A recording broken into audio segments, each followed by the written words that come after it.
Thanks. You probably had a great presentation, and I'm sorry I couldn't watch it because I was Yeah, here. since you didn't see it, yeah, it was great. It was the best one. Everybody, that it's ever happened in life. Good, Yeah. good, excellent. Still, having done a couple of presentations myself in the past, there's always this stuff that you need to cut out because you only have like 20 minutes or so. So this is your chance to say, hey, you know what? Actually, if I had a little bit of more time, this is what I would also say. So. I mean, I've been working with entrepreneurs now, whether it's at Indiegogo or as an investor or as a CEO coach for literally now decades, and I've worked with thousands of entrepreneurs. So there's so much that I can say, but I really love hearing the questions of what people, is top of mind for them and what matters, and I could share my experiences as how that could be helpful. Okay. All right, then we go to the first question. Hello, I really liked your presentation. I'm curious, how did you do marketing and sales in those first initial 3 years? Yeah, so like I mentioned, for the first year and a half, it was all the product, so just the website, and we didn't do any sales. We did some marketing in terms of trying to use press and using Twitter, using Facebook to less about advertising because that really didn't exist, but try to catch people in their conversations organically. But really sales did very much help. That we started doing that 18 months later. And we started going to events and trying to kind of, person by person actually trying to bring you in and close you, which was, great. And, we started the infrastructure that still exists today. Like Indiegogo still has a big sales team. And it was all based on like me and my co-founder being the first salespeople. And for the investors, those who... one of the secrets, which isn't a secret, about what made the business model for Indiegogo so amazing is, the incentives for the platform and the campaign owner are aligned, which is we want to get as many investors as possible. So for you, for your campaign, it's in your best interest to tell everybody you know to come to your campaign. But then if we create a good product, we'll capture all of your backers and use them for other potential campaigns as well, just like every other person will bring all of their backers. So in the early days, believe it or not, we didn't spend any time or money on trying to get backers. We really used it on trying to empower the campaign owners to bring the backers, but then over time we shifted. I mean, it's a classic marketplace. So a marketplace business model is very complicated. You have to balance supply and demand. It's very unique compared to other business models. I would argue it's one of the hardest business models because of that equilibrium, but it's also one of the strongest business models if you can create that marketplace. Which, again, it's very hard to get to that point, but if you do create it, it's very strong. Hi. Hello. I've been in business since 17 years ago with public acquisitions, and I was wondering, how would you change in the world public acquisition? Meaning, I think there is a lack of transparency. Cities are buying products which we as taxpayers don't know why they bought it. So would you see a change in this public acquisition sector? So the way we buy public urban furniture, toilets, everything which is outside in the city for everybody to see. I've never had that question, but I do have an answer. Which is, we started in the film industry, and then we expanded to lots of other industries. To me, the government is just an industry, and it's just a big and slow-moving one. In my utopian world, what would happen is just the way crowdfunding, people decide on what campaigns deserve to be funded or not. What would happen is all taxpayer money will go into a bucket. And then a certain percentage of that bucket would be allocated by the politicians, but as much as possible will be actually voted on through the actual crowdfunding mechanism of all the various initiatives that people want. So instead of, because really what happens is we create intermediaries by having government, when really through crowdfunding, you can actually take out all the politicians and all the intermediaries and just go straight to activating the projects that you want through the crowd and funding through taxpayer money.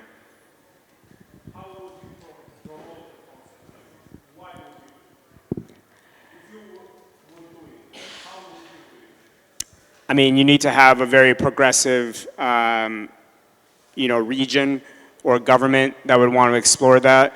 You would probably want to test it in a very small way first and then expand it. Like, for example, let's just say potholes. Potholes like a hole in the road. So people don't like holes in the road.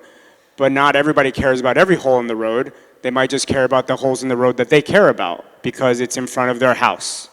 So if you want those holes fixed, you call the government or whatever and say, hey, fix the hole. But they say, oh, you're in a big queue. No one wants to fix that hole yet. We don't have the budget, whatever. But if all the people in that neighborhood gave $10, then they would fix the hole. The reason they don't give $10 is because they already give taxpayer money, so they want the taxpayer money to do it. But if they said, hey, you don't actually have to send all your tax money to the government, we only have to send half of the taxpayer money to the government, and you get to keep half your taxpayer money, but you have to spend it. Like, you have to spend it, but you get to keep it. You would then spend your $10 on your pothole, right?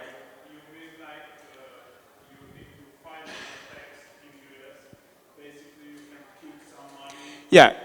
What I would say is if you owed $100 of taxes, you should pay $50 of taxes to the government and let them do whatever they're going to do. But you keep $50, but you have to spend it in the next year. If you don't spend it, you have to pay extra tax on that money. Okay? Meaning you have to spend it on tax projects. Anyway, this is like a crazy idea, but this is what I think should happen. I think it has a few challenges, yeah, and some of this has been tried in communism, and some of this has been tried in other ways, and the assumption that human beings are either rational or actually able to think deeply about the real subjects, it's a challenge. But it's obviously a challenge. It's why it doesn't exist. Yeah. But Indiegogo didn't exist 20 years ago either. So. True. Yeah, if it would somehow work, and yeah. All right. Thank you. I feel like crowdfunding is the closest thing to democratizing. We're giving power to the people to empower ideas. At the same time, I think that by bringing all these projects to life on Indiegogo is only a part of the journey. Have you thought about, great products and great projects without the real visibility, they could really die in infancy. Have you thought about incorporating marketing in Indiegogo or adding an extra step that would enable, with not just the infrastructure for exposure, but also for marketing for these creators to bring their ideas to even a broader audience, so taking things even to the next step? And do you think that would be something that would be worthwhile? It's funny. Each of the verticals, so filmmakers or musicians or entrepreneurs or people that have coffee companies, whatever it is, they get excited about how helpful Indiegogo is for the money and the marketing, and then they say, hey, I really need a lot of help on these other 7 things. Can you do those things as well? And the reason that's funny is because if you go back to the first version of Indiegogo, when we first created it in 2007 and then launched it in 2008, the first version actually had some features that we took away that people still ask for today. So we started in film. So we had cast and crew. So if you wanted to fill roles for cast and crew, we had distribution, like where you can watch these shows or movies or whatever. We had these other things. And one of the things that we did, if you recall from the previous talk, was when we improved the design, we actually we used to have like 8 CTAs, call to action. We had like 8 different buttons that you could press, you know, to your point about doing more stuff. And then when we, you know, from my previous talk said, if we're gonna die, like, if this is gonna be our last battle, this is how we're gonna do it. The only thing we really cared about was the money. We were like, funding. That's the only CTA we really cared about. So we ripped out like 40% of the code, like overnight. It took months to create all that. And we just ripped it out. And we took away 7 of the CTAs, and we only had 1 CTA, fund. It was like really boring on the website. It was like read, look. What can I press? You can't press anything, just fund or not. 1 button. And it was amazing. It was amazing. Like up and to the right.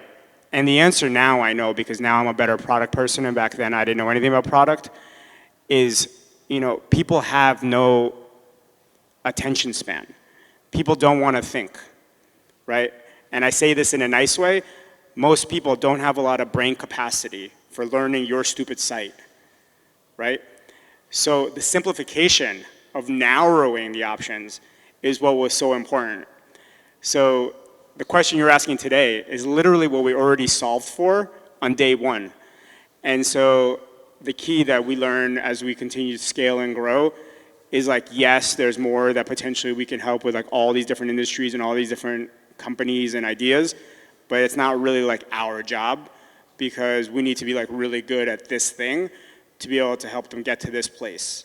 But there's no question, there's a ton of opportunity to help all these aspiring creators and entrepreneurs across many different things.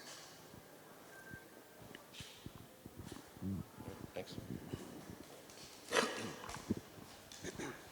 Hello, and thank you for your presentation. You said a couple of minutes ago about offering the people the chance to fail. Yesterday, another speaker in a full room event said also that it's important to offer the employees the chance to fail.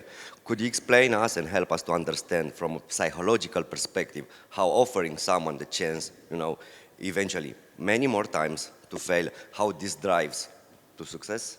Thank you. Yeah, I mean, this is like absolutely foundational to like how I believe in anything. But there's like a really great commercial that you can watch on YouTube that kind of captures it, which is, it's a Nike commercial for Michael Jordan, and it's a black and white commercial.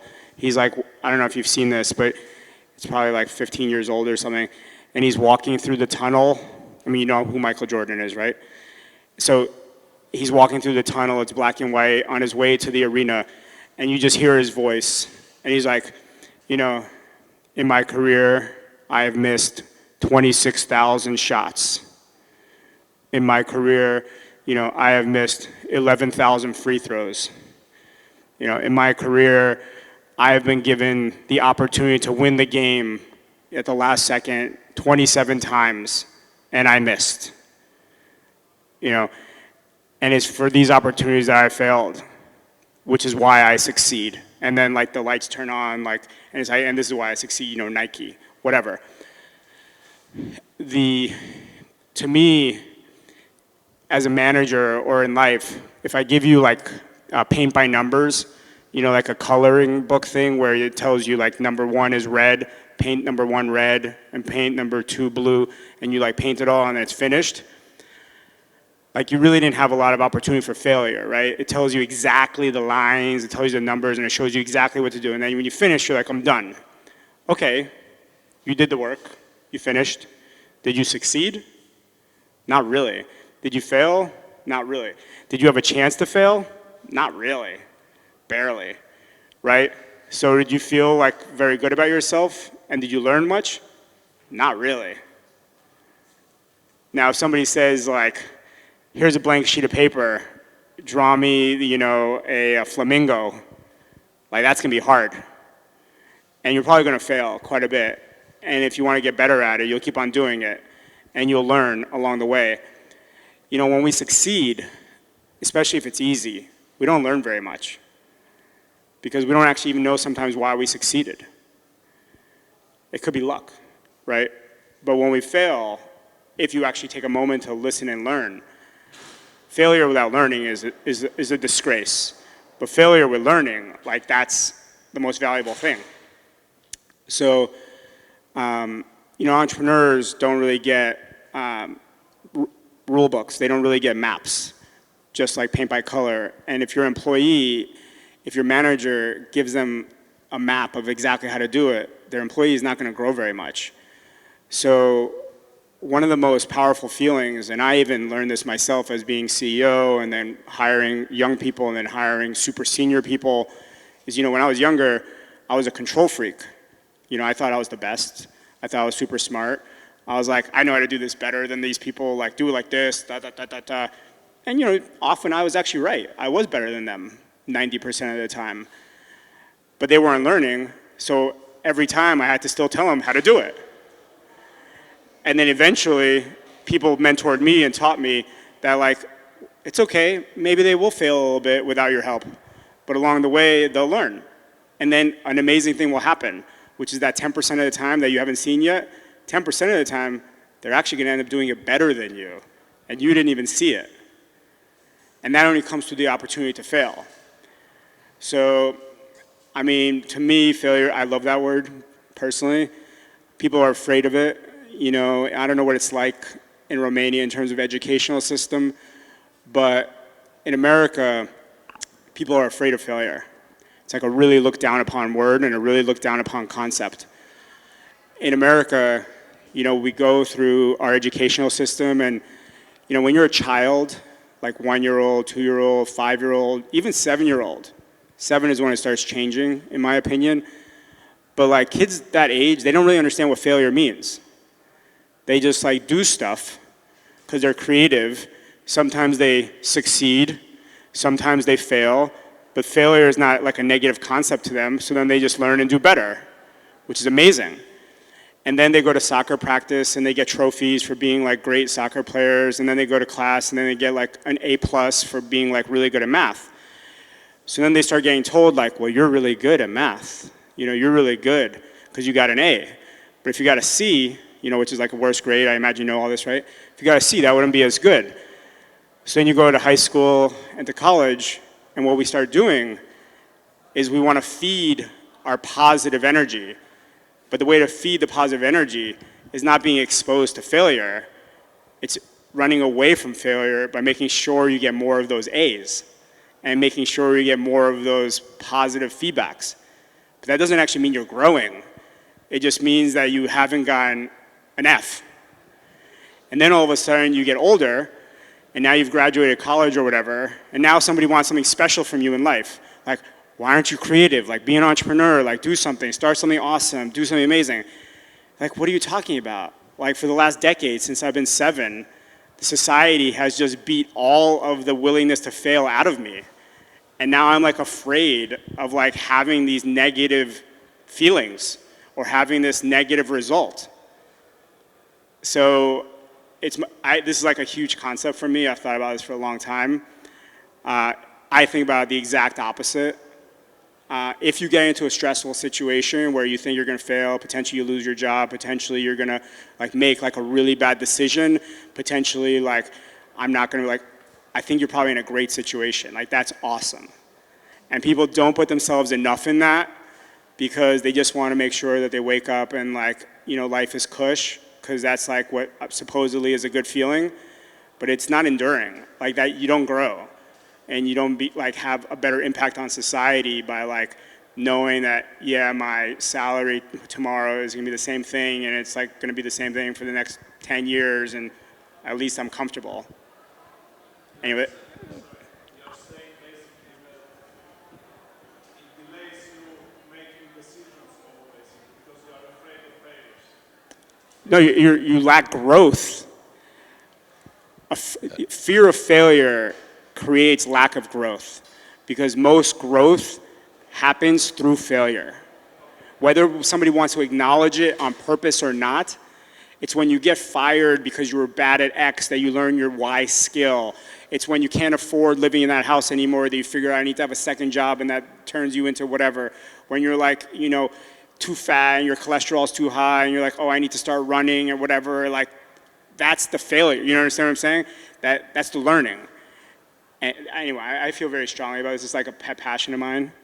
It's cool. Yeah, I totally second that. And I believe it totally starts in the education of our youth. And I like now have 3 kids. I felt this way before I had kids. I feel very confident about this. Like my 5-year-old has no concept of what failure is, but already my 8-year-old, I can see it. There's one thing you're probably also doing, which I learned in my leadership journey is very effective, and that is you're there as a father.